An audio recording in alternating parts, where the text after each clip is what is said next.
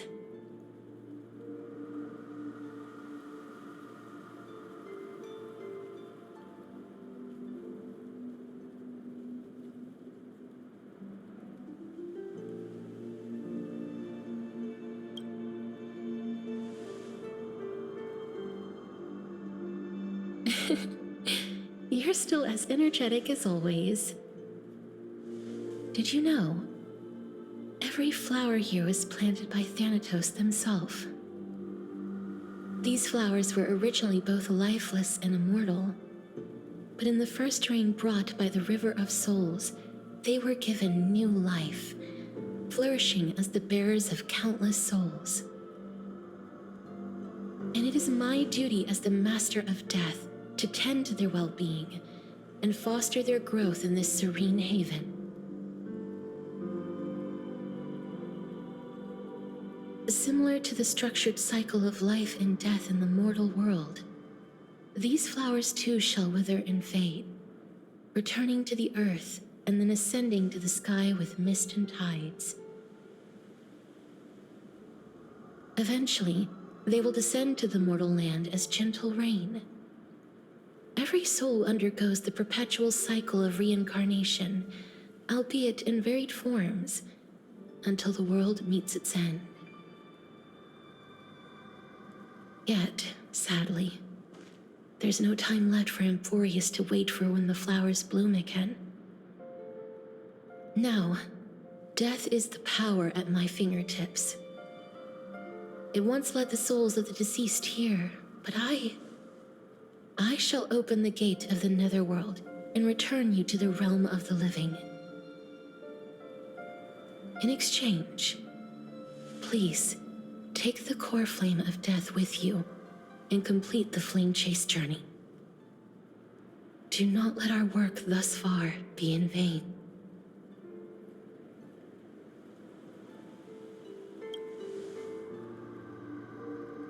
Thank you.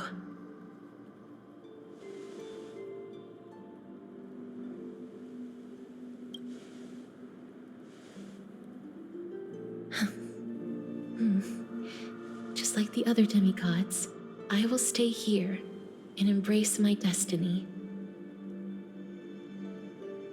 That being said, it is not easy to guide a lost soul back to the mortal realm. The whispers of death are sweet and alluring. If your determination wavers, you will succumb and be forever ensnared by the netherworld's grasp.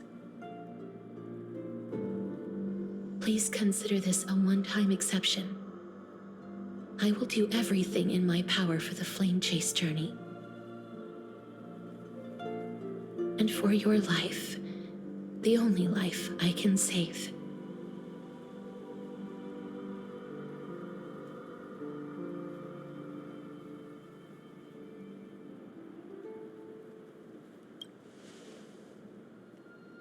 I am glad to hear that.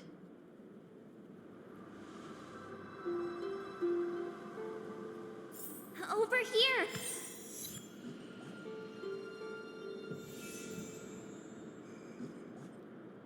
I believe in you.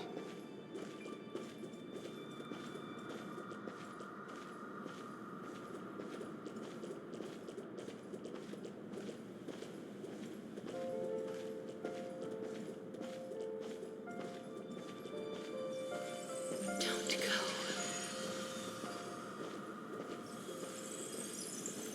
Death is such a sweet joy. Lift your chin up high and step forward with us toward tomorrow! That's right. Keep your eyes on the dawn. Onward. Show me your courage.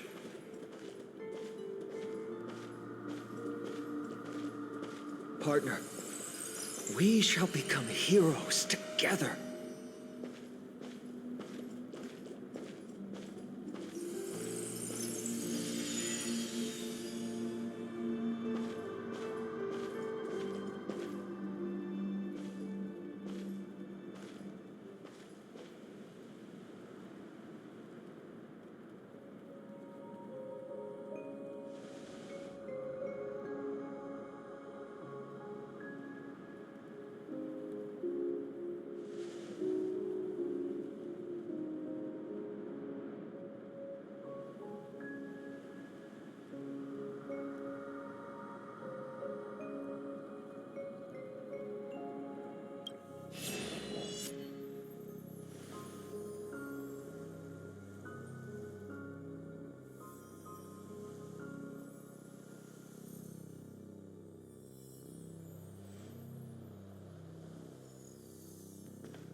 of this is proof that you once lived. Your soul, your memories, the years you've journeyed through, and the path they revealed, leading you back home. So, continue onward. Do not stop moving forward, and do not let her sacrifice and the support of all who have stood by you be in vain. Over here, friend! Take my hand. Let's go home.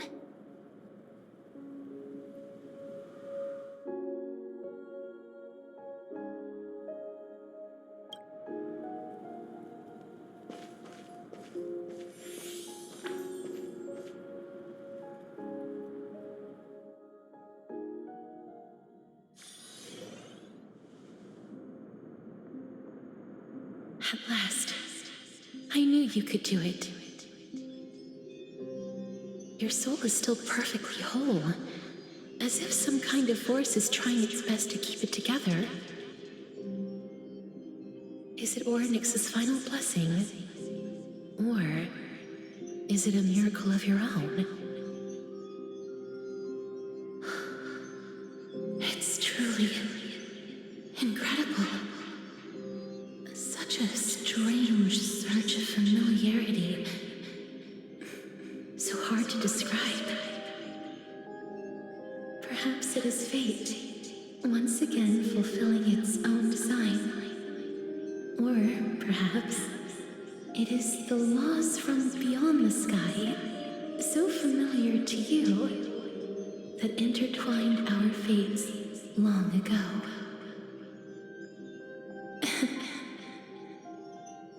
It seems that this is a riddle which cannot be solved anytime soon.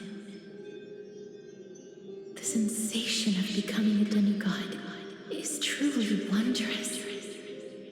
It's as if the river of souls is winding its way through the depths of my spirit, transforming with each breath into a fine rain that nourishes the world. Do you recall that prophecy? At the end of the sea of flowers, the souls of the living shall warm thy fingertips, and after an embrace, there shall be eternal separation. I promised you that I would do everything in my power to give it another meaning. Now, as I stand as a demigod, and destiny draws to a close, I can finally end it in a way that is as beautiful as it deserves.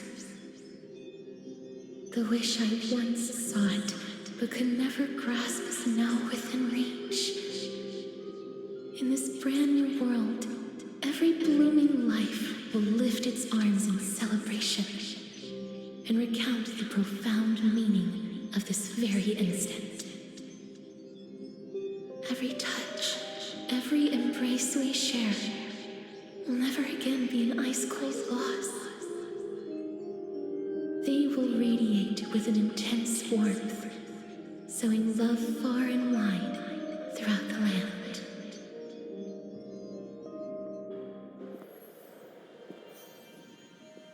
The other shore is very cold.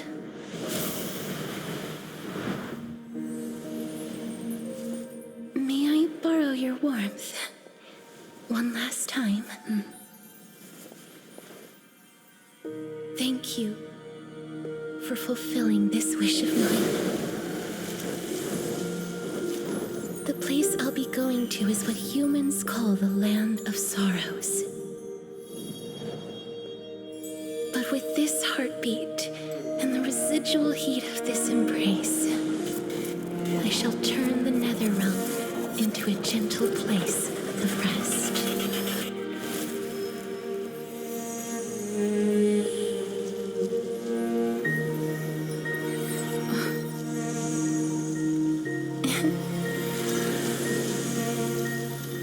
This embrace may be brief, but it's the proof that I once lived. Well then, may we reunite in the new world.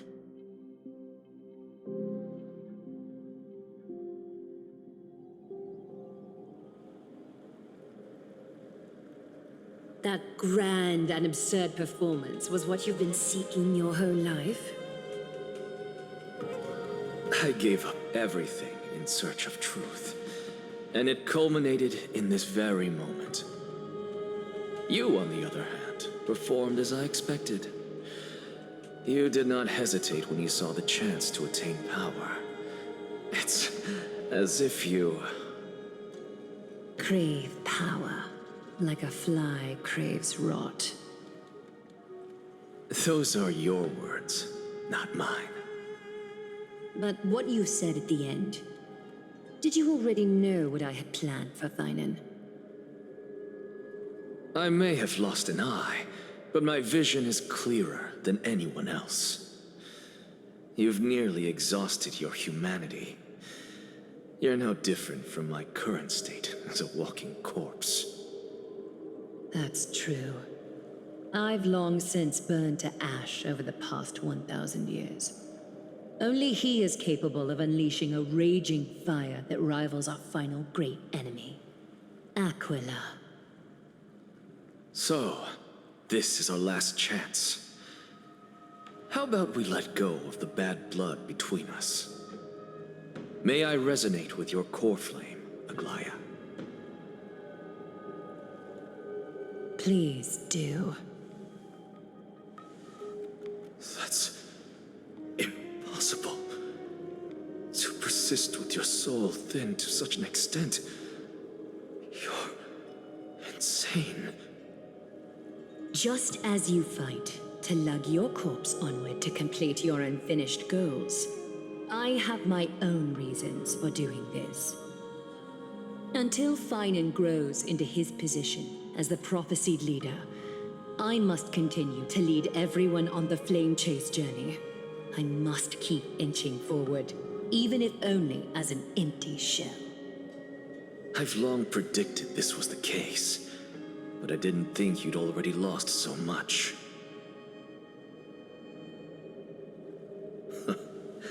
How ironic.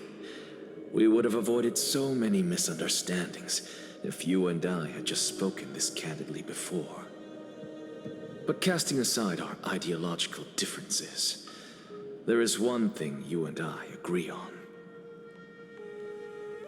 Finan. Yes. He was born to be a hero. He understands the hearts of the people, and I can confidently say he is a far better leader than you. Only he is capable of fulfilling your mission. Sadly, he is a man cursed by Nestia. But by my estimates, his horribly elaborate sense of style should not impede Era Nova. Congratulations are in order. We found common ground at the very end of our destined paths. When you put it that way, it makes me want to take back what I said. Aglaya, we're back. Come welcome our great hero reborn from the ashes. I hope he didn't hear your earlier assessment. It wouldn't be the first time I criticized him. A man should be aware of his own shortcomings.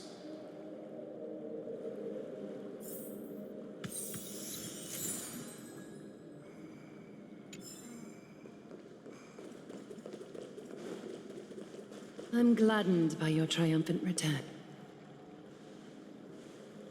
But I don't see Castris among your number. It looks like she not only helped me prove my theory, but helped you fulfill your mission as well.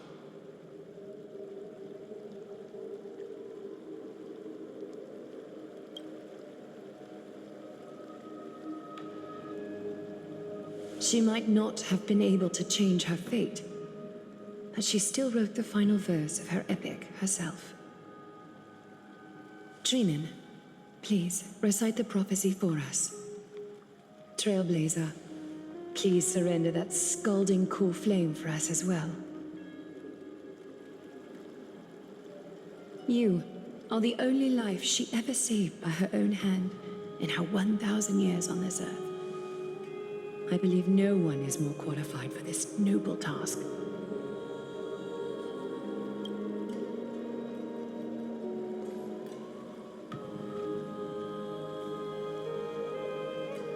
O gods who have returned, and gods who are still watching, today we bring you a soul laid bare.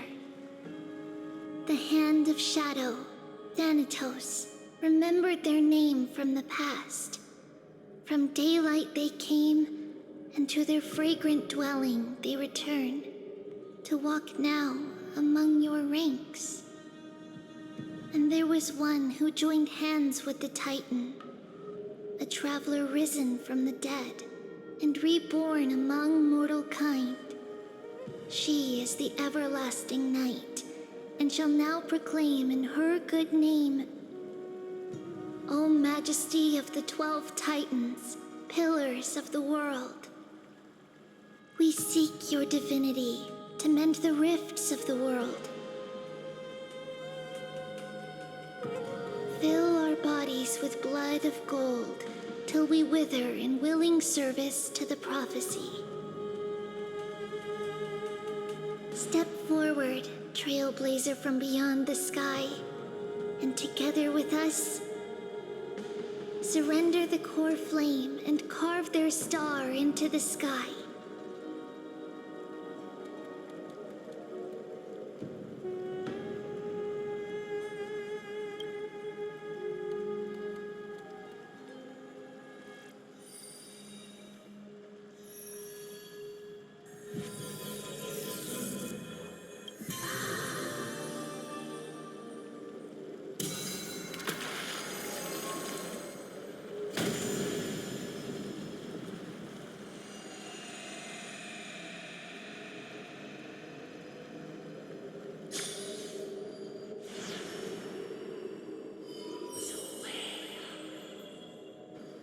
A constellation for death.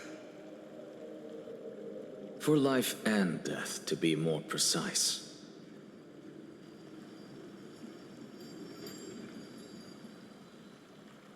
Look!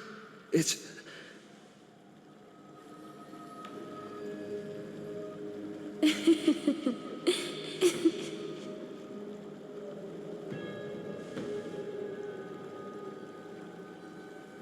No, it's only a divine echo. I think she's here for the trial.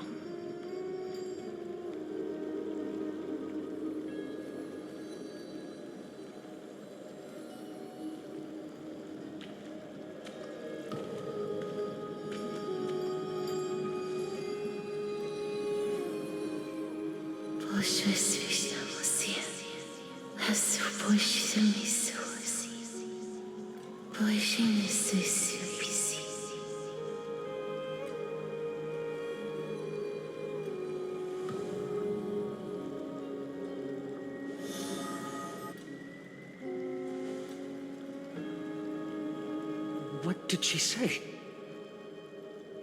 That's the language of the Titans. Castorus... No. The Titan. They said... I have illuminated the cold shadow of death. Onwards. For your path to the future is bright and its flame eternal.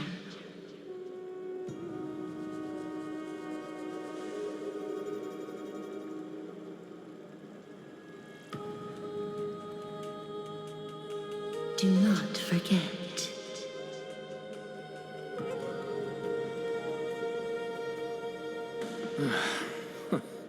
She made quite a scene. I suppose it's my turn now. I won't stop you. Professor, you... What's with that look? You were present. So, let's get this execution over with.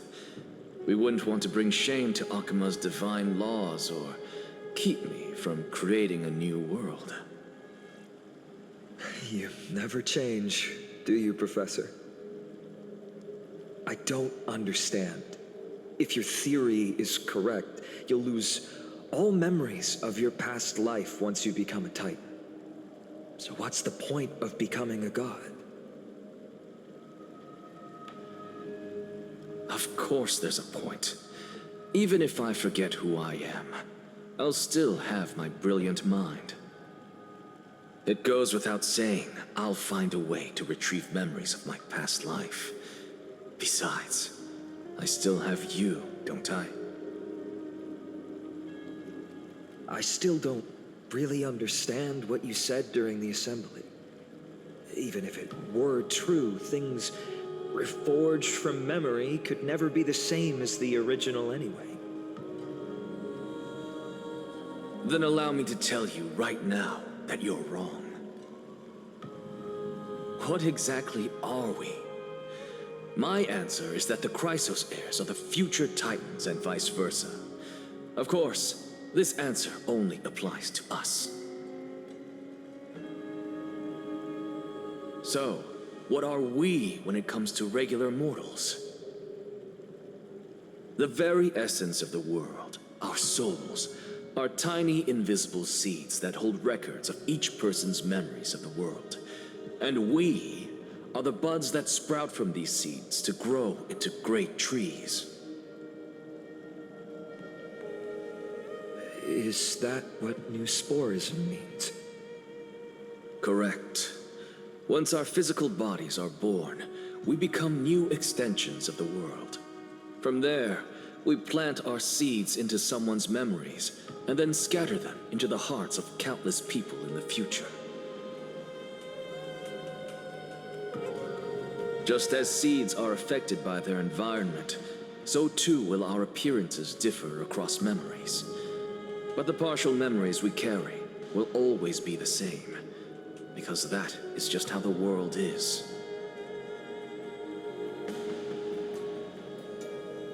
To destroy our very existence, one must destroy the world itself. But we have someone who will still live on with his perfect memory. That person is you, child of Kefali. This is what it means to be the world-bearing Titan. So, carry everything of this world and live on. Don't disappoint those most precious to you. Don't disappoint Lady Goldweaver. And especially, don't bring dishonor to my theory. Anaxa, I swear to you, I'll lead everyone to our reunion in the new world. Good. That is all I have to say. Farewell, everyone. May we meet again in the next life. Farewell, great performer. May Circes safeguard your thoughts.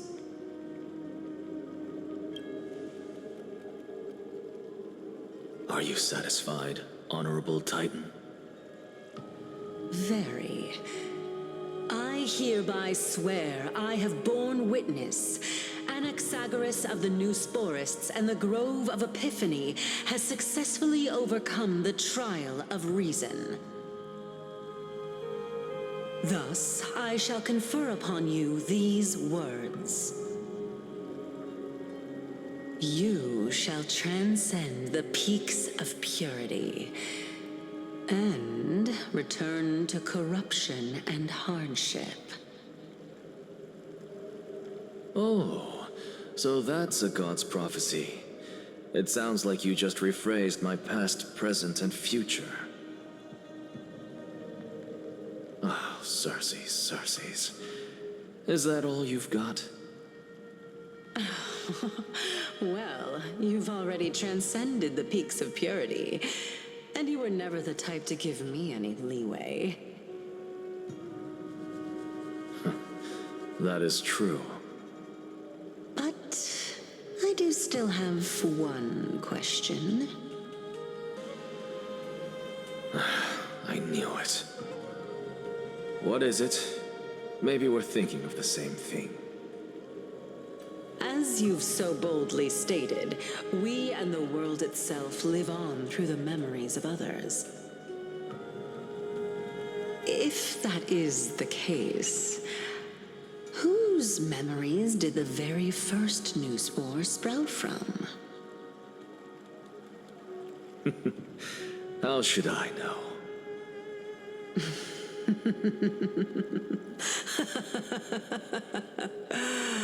Oh my.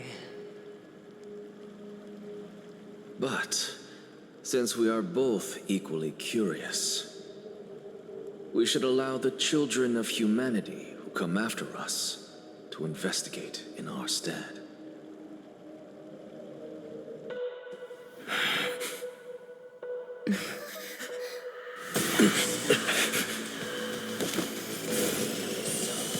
Rejoice, Circes.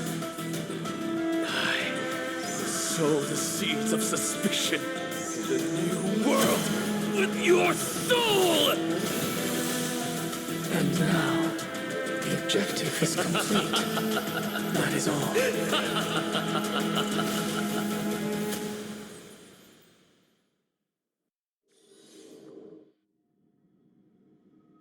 Thankfully, she's still alive. Was March 7th also in this condition when she was first rescued by the Express?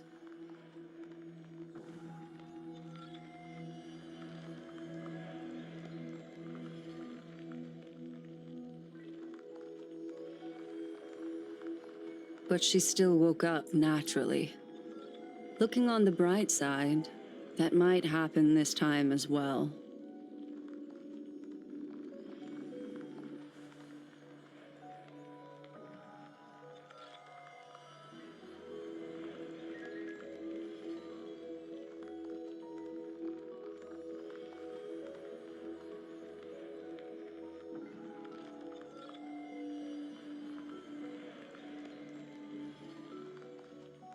I do not have conclusive evidence, but judging by her current condition, perhaps March 7th's memories have been hijacked.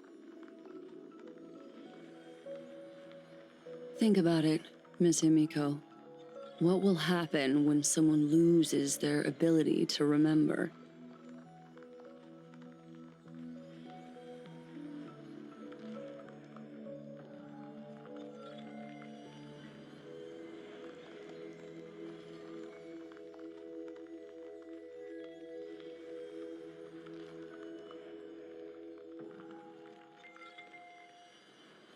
Unfortunately, short-term memory is an entirely different concept from the inability to remember.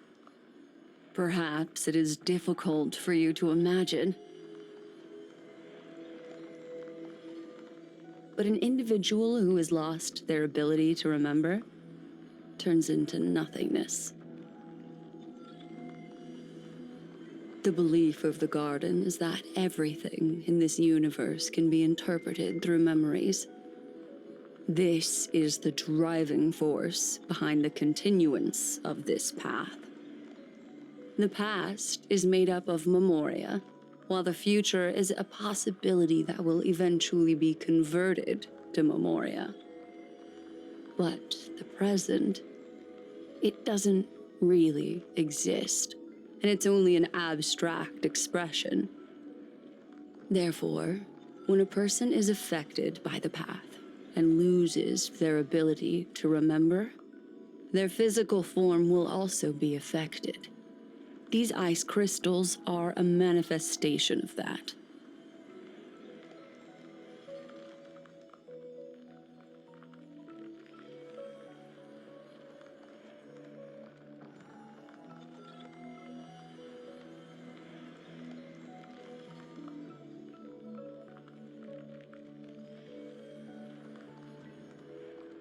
Is Miss Himiko suspicious of me?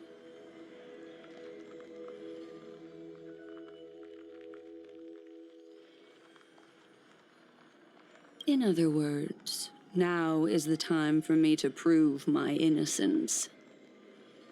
That's not a problem, of course. The true reason behind my intentions is that Amphorius holds special significance. For some memo keepers of the garden with extremist views, it is a perfect example. A world that can only be seen through the garden's mirror means that memo keepers have the right to keep the world in their private collection. If those pathstriders of remembrance were to uncover the secrets of Amphorius first, they might unleash their wild ambitions and remodel more worlds into a similar form.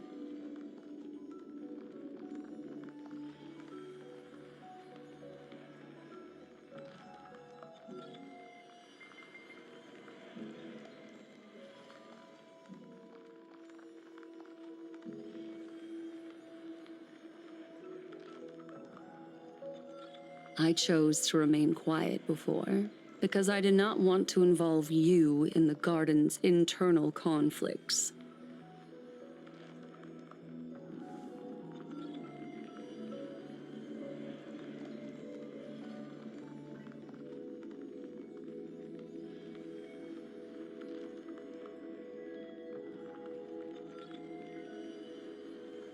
You can be even bolder with your guesses. The people that I'm talking about, they aren't just individuals. They are an organization that has already attached itself to the pinky finger of Fu Li.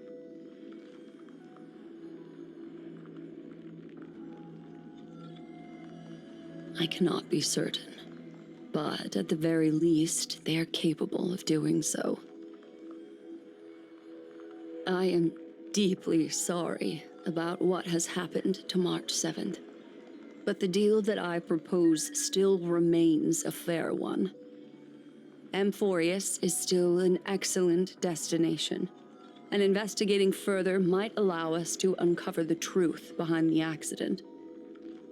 Miss Himiko, the wisest choice right now is for us to continue cooperating.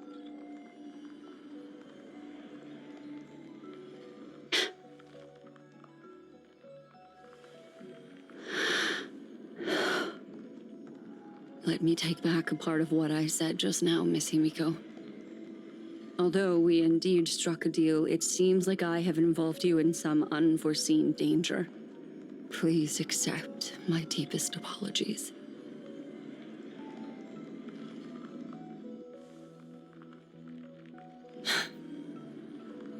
It's Fu Li. Their gaze has just swept across Amphorius.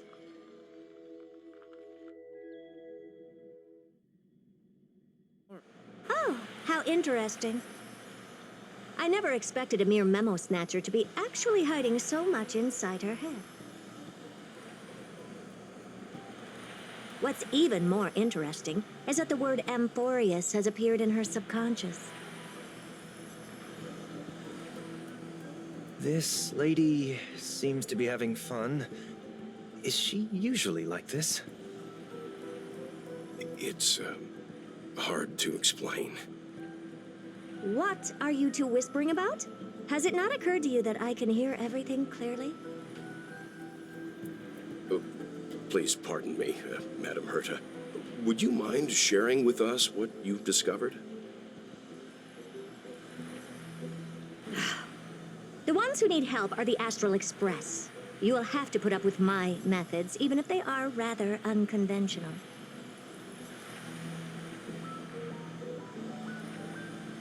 Let's get back to the topic. By using the fourth mirror, I rummaged through the brain of this memo snatcher and learned a good deal.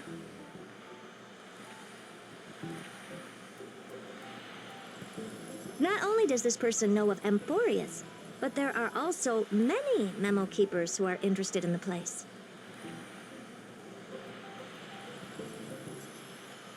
I searched through her consciousness and found the following terms: the Eternal Land, the Rejected Land, and the private collection of the Garden of Recollection.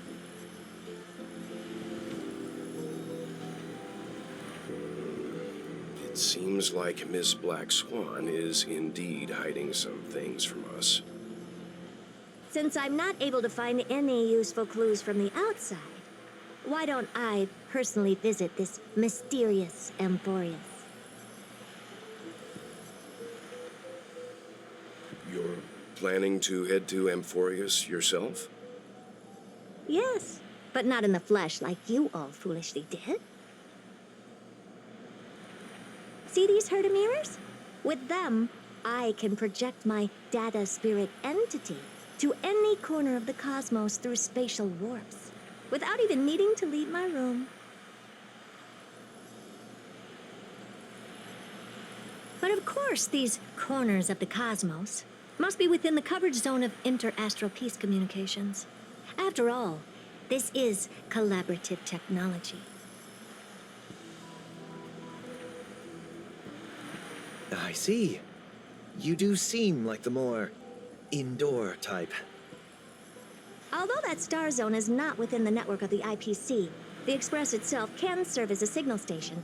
Come, give me the astral chart coordinates.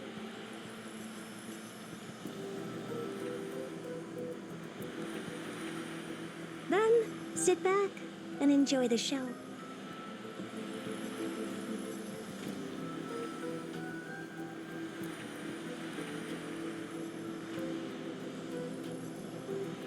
All right, now that everything is ready, mirrors, get to work.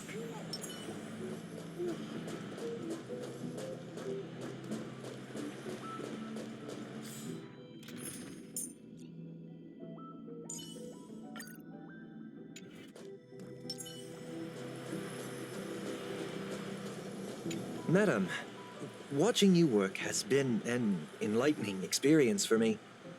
It's hard to imagine that an outstanding scholar like you could maintain such a relaxed manner most of the time. Your calm and collected nature is truly a trait that I should learn. This brat. Why does everything that comes out of his mouth sound so snarky? Thank you, Madam Herta. Companions are the lifeblood of the Astral Express. When things are settled, we will repay you for all your help. Well, this young man sure is courteous.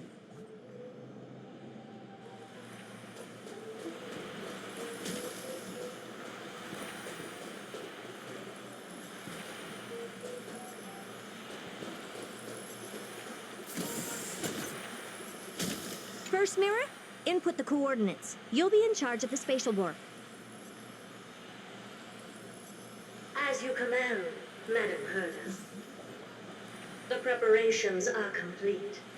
I wish you a pleasant journey ahead.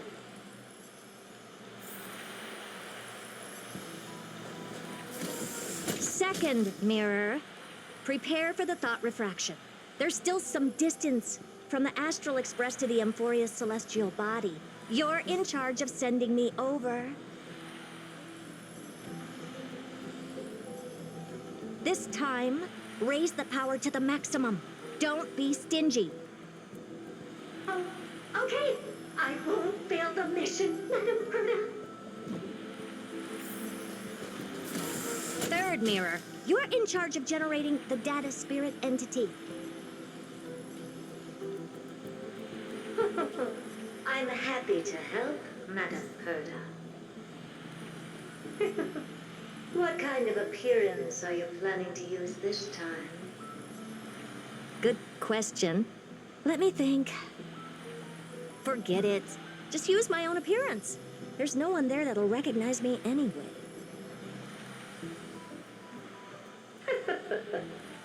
As you wish. Fourth mirror, you'll be in charge of... It seems like I have nothing for you. Just stand by and wait for orders. Ah, standing by again. That's so boring. Next time, can you count down from 4 instead?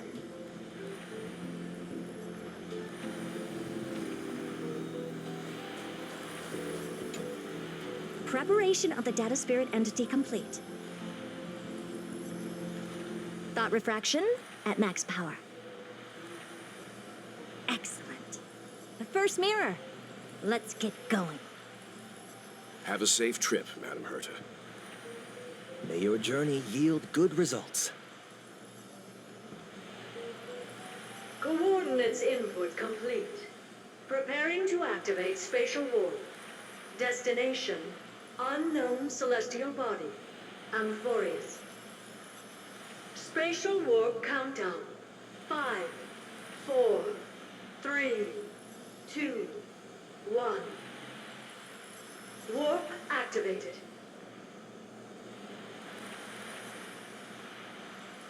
Oh! So that's Amphorius? Its appearance is, well, sure is unique. Second mirror. Prepare for thought refraction. It's time to send me in.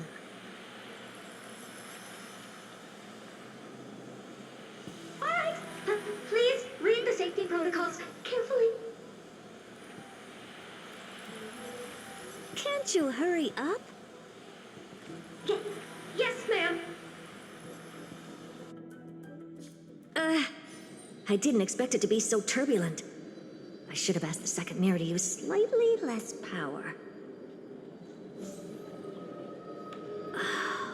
What a magnificent sight! Is this the entrance to Amphorius? Let's see. Perhaps I'll be able to find a way in.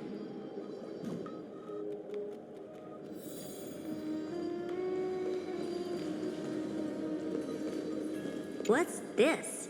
A statue? It's ugly. I don't like it.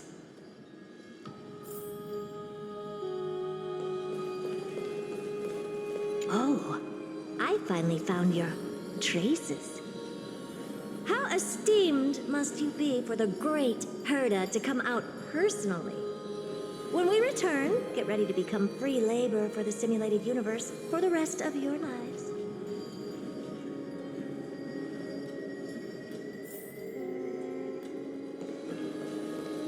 What's this? How creepy. Oh, it moves? Who are you trying to scare?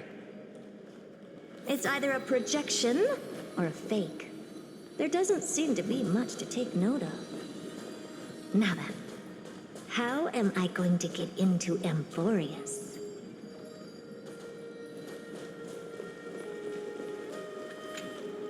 My deepest apologies, esteemed lady. I'm afraid that you cannot proceed further. Who's there? Your visit, although not part of my calculations, is a pleasant surprise. It's a pity that the preparations are not yet in place to receive you with the hospitality that someone of your status deserves. Are you not going to answer my question? Who are you? I have many identities, and I'm going to have even more in the future. But if you just need a form of address, you can use my common alias. Lycurgus Lygus. All right, Lygus. But you can't possibly think that I'm just asking for a name, can you? Regrettably, I do not have the authority to share more information. However, standards are always flexible. While not violating the ultimate agreement, I'm able to disclose this piece of information. As you thought, this is the entrance to Amphorius. Now, please, kindly turn back. Amphorius is not a world that you should be involved with, regardless of what kind of magnificent achievements you have accomplished. This place will not open its doors so easily. You seem to understand me very well. Then you should know that I have no reason to listen to you. Your reaction is completely within my calculations. Despite my long years as a watcher, it seems like my assessment of human nature still remains accurate. From you, I'm able to sense a beautiful desire for knowledge. But my answer remains unchanged. Madam, it is with the utmost goodwill that I suggest you return to where you came from. Let's assume for a second that I'm not so well-mannered, and that I insist on uncovering the secrets hidden behind you, Mr. Lygus. How do you plan to dispel this notion of mine?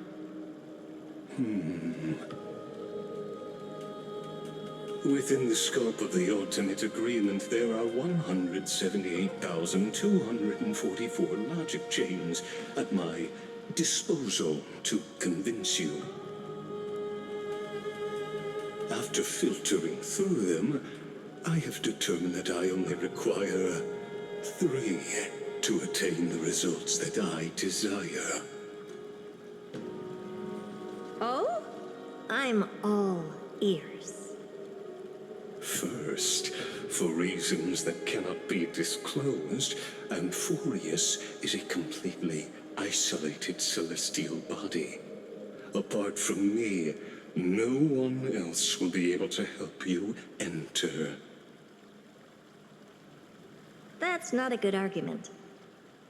Second, if your plan is, as you've alluded to previously, to force me into cooperating by showing hostility, do know that, just like you, I have basked in the gaze of the erudition. I stake my honor and assure you that, in the worst-case scenario, our mutual destruction will be inevitable. Oh? No wonder I couldn't find a back door.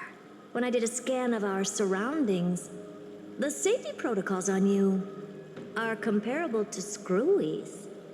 How interesting. I assume that you still wish to hear the third logic chain. Of course. Why wouldn't I? Third, even if you exhaust all your means and find a way to break through, you will surely give up once you understand the consequences of your actions. After all, throughout your long life, as much as you would hate to admit, your conscience has played a crucial role. What a brazen robot. You think that you can actually understand me through your paltry calculations? But since you put it that way, why don't you tell me what these consequences will be? It concerns the third path that is entangled with Amphorius.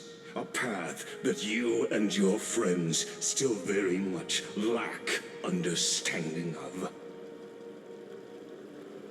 The destruction. So, if you ignore my warnings and persist in your ways, you will break the shackles of a Lord Ravager.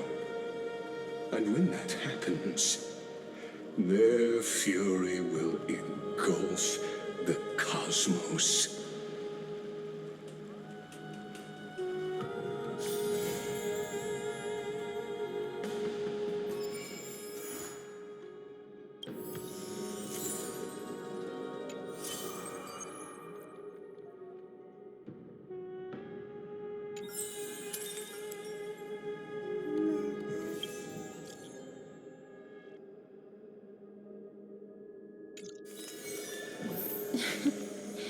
Oh.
I have always lived in isolation. Out of courtesy, this is how I practice my words and actions.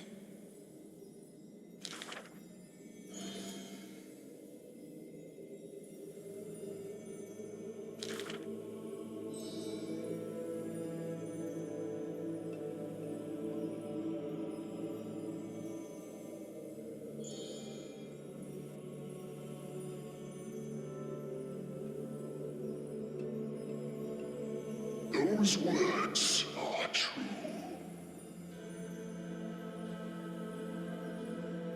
Though they won in fierce battle, the warriors were powerless to turn the tide. It was the embrace where death dwelled that gave early release from their pain.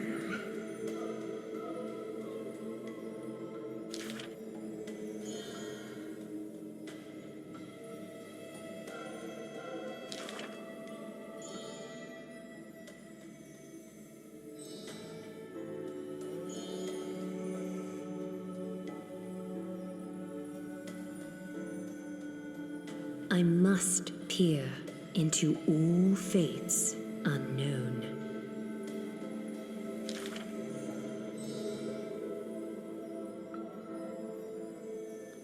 Death is abominable in humans' eyes.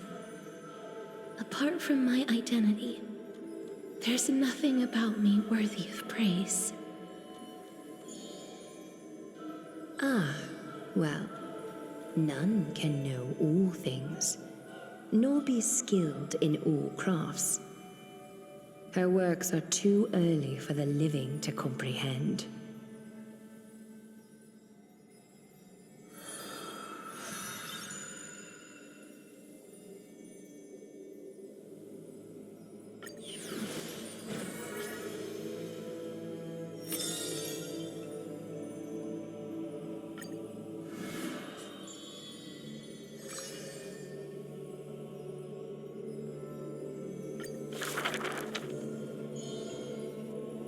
I saw the spell the professor carved on his body. It must be a power most secret, a means for one man to stand against 1,000.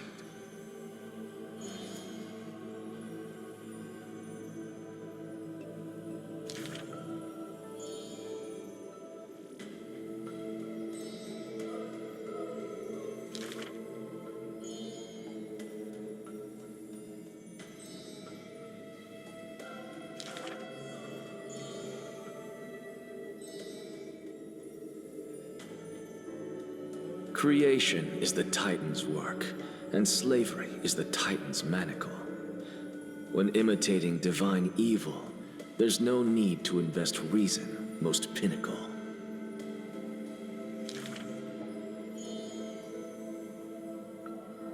If it's just for odd jobs, students are a better gamble.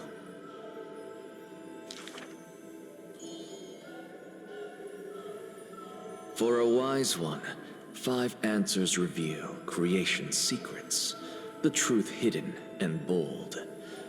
But a fool learns but not, and is left in the cold. Now, inquire.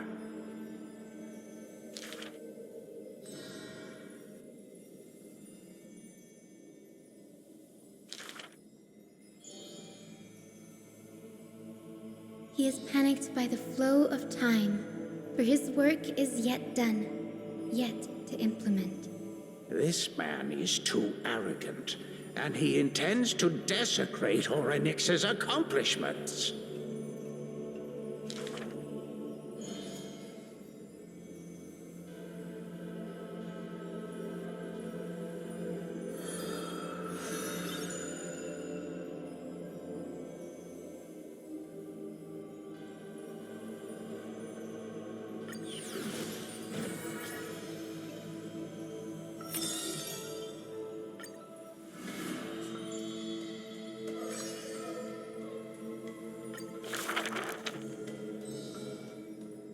Is this courtyard a tad too small?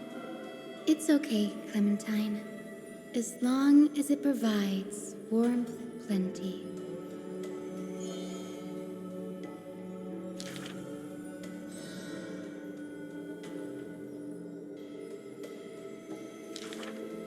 Welcome to the Twilight Courtyard. How can I help you? The end times are coming, and we all wander more and more. Oh, you may heal our wounds, but you cannot cure despair.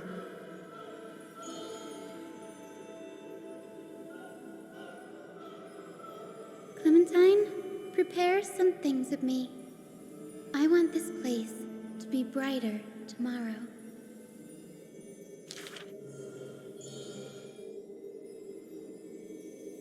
Long time no see, Hyacinth. Are you here in Akama for a visit, or do you need help from us?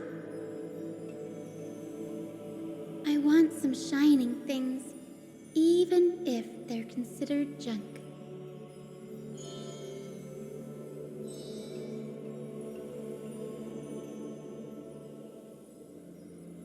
Little ones, thank you for your light.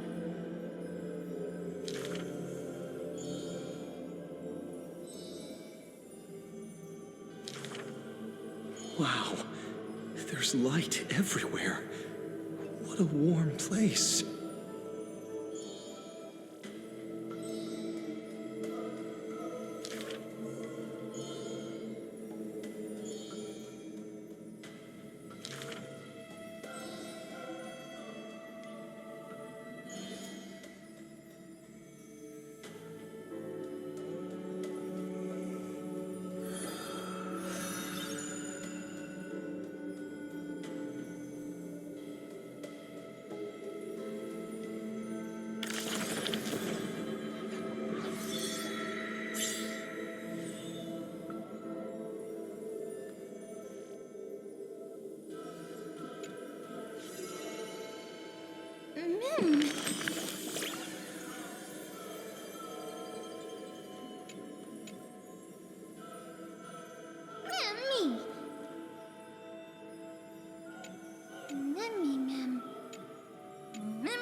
Before a strong wind, a weak nobility cannot stand.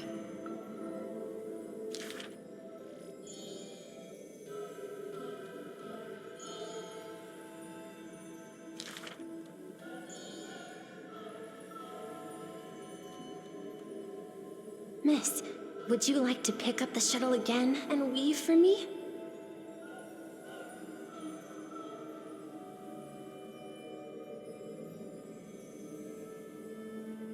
Though I can no longer see, I still want to don the garments you weave.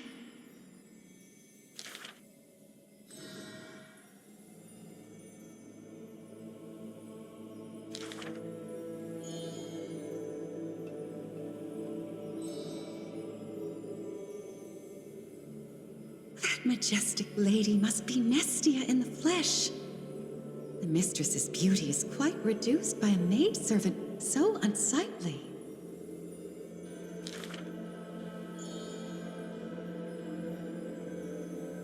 My mistress, I have brought you shame.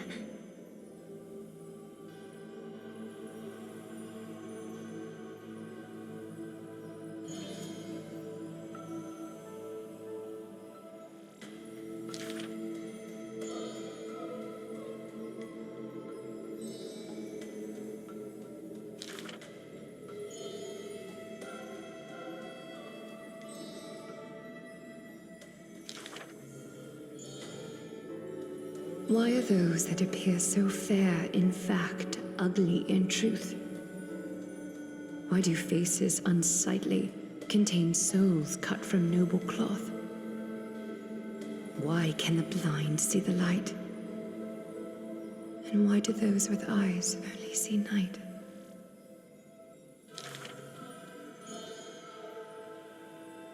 If you no longer have the power to see, then with my destiny, I'll exchange for eyes that can see everything.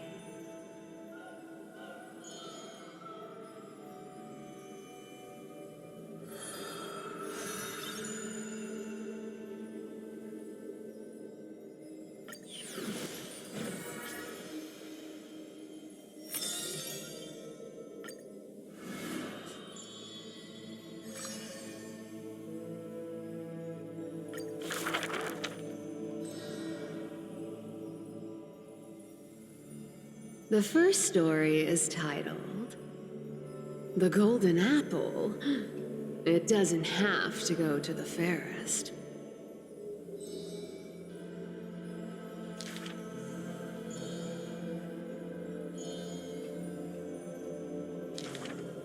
The second story is titled Trying to Argue?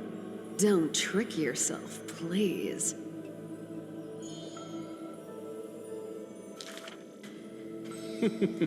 Even the best athlete could never catch up to this turtle.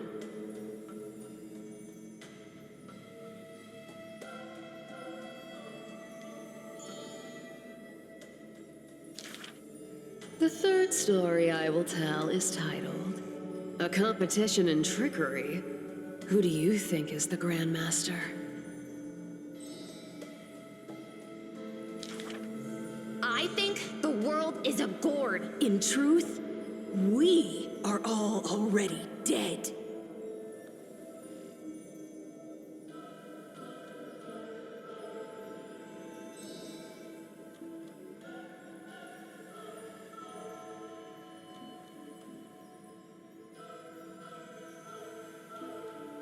Zagreus can only tell lies, and I am Zagreus.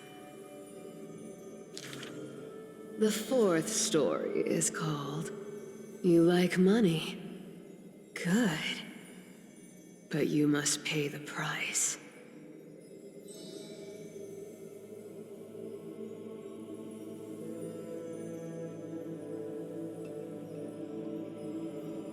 Please give me the power to turn anything into gold.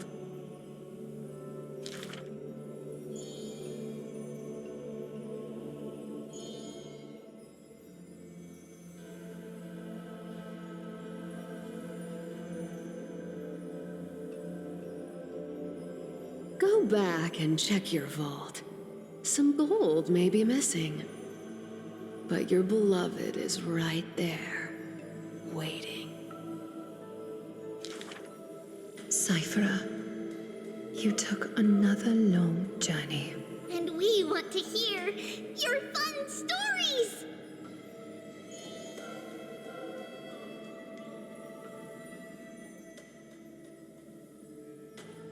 Basically, I visited 4 places, tricked them to my heart's content, and came back fully rewarded.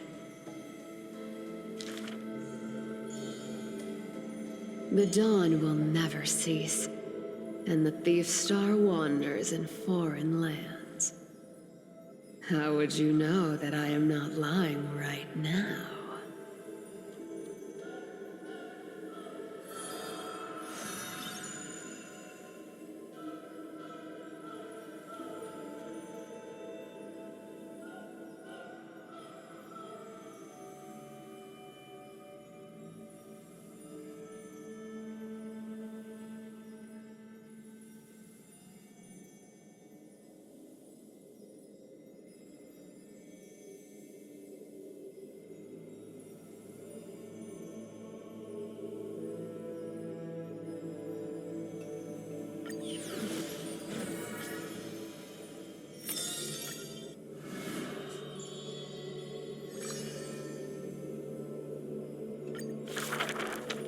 Do not make him your enemy, even though he may seem frail and weak.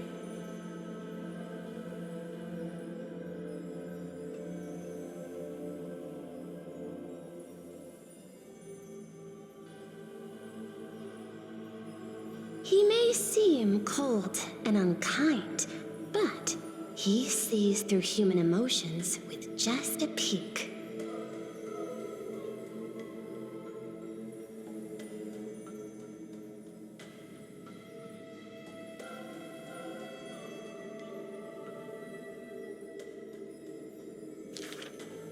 All is science, and human wisdom knows no bounds.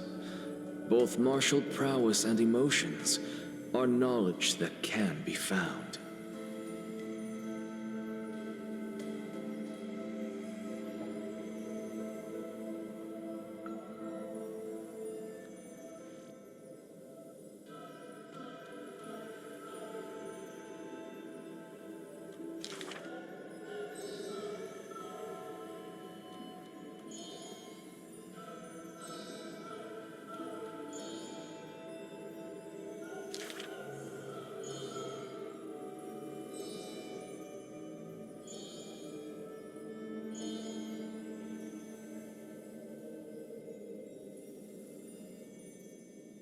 Nothing in this world is ever born fixed.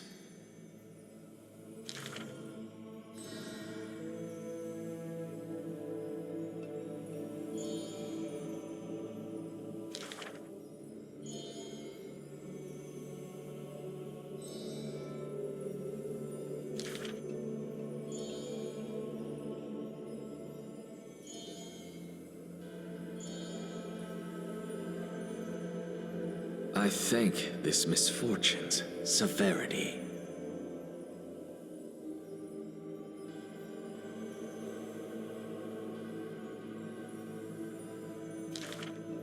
If this road is easy to walk, then future generations will not praise my name in piety.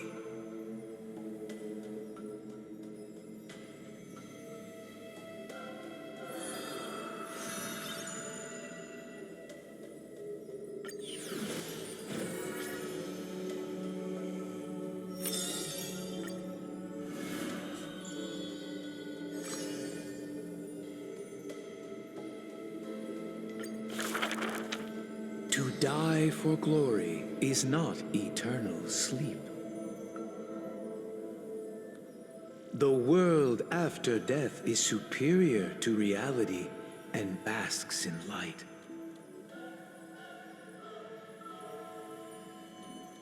Cowards who dare not to look death in the eye. Longing for a martyr's heaven and reciting self-deceiving stories.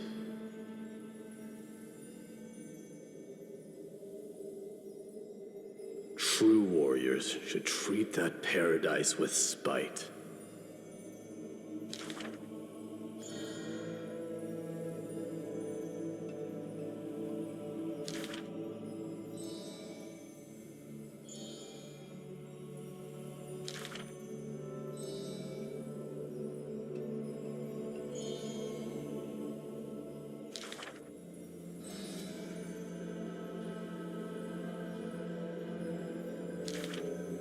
Therefore, a traitor who does not inherit the throne is a king most infirm.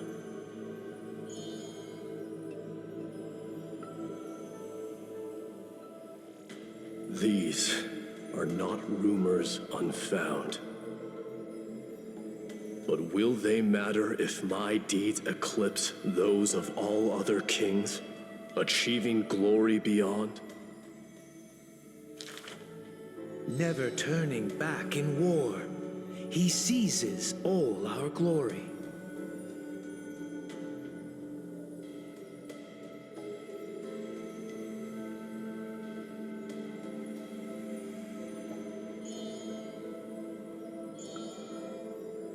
Your glory lies not in death, but in my hands.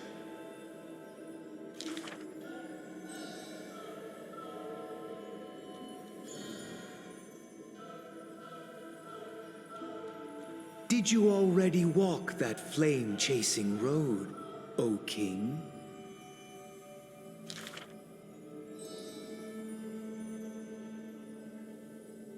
There's nothing else worthy of the hunt, for I am the blazing fire at the journey's end.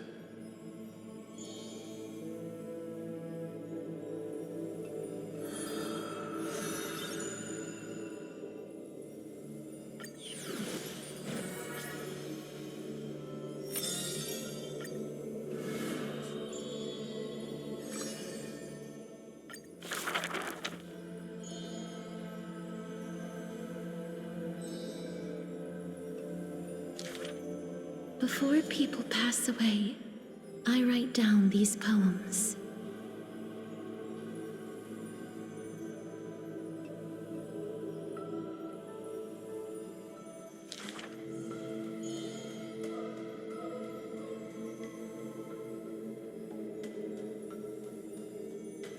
My poems are still too green, not worthy to be art.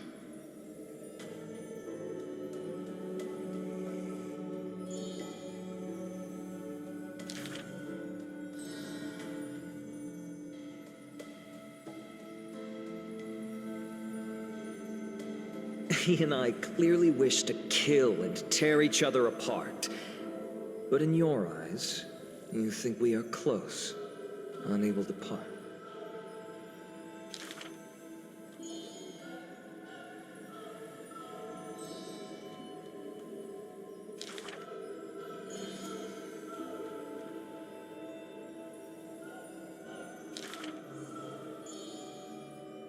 This is truly difficult to write. My duty is to lead the living to the end. I cannot think of a fitting end for a poem to the dead.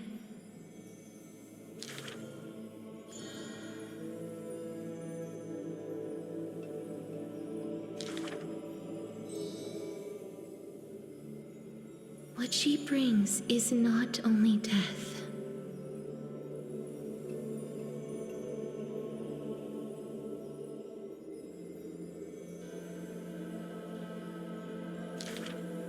Apart from death, there is something else that is worth remembering.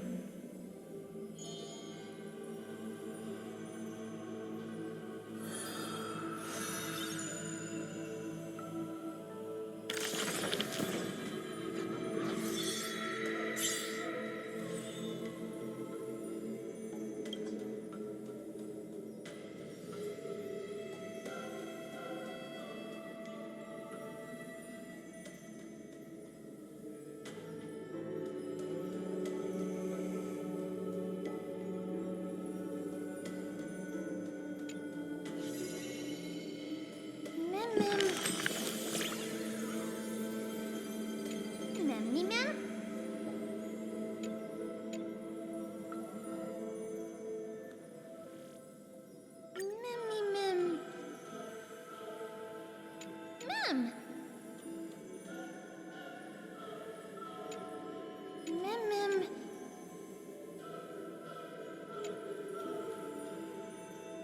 Mem!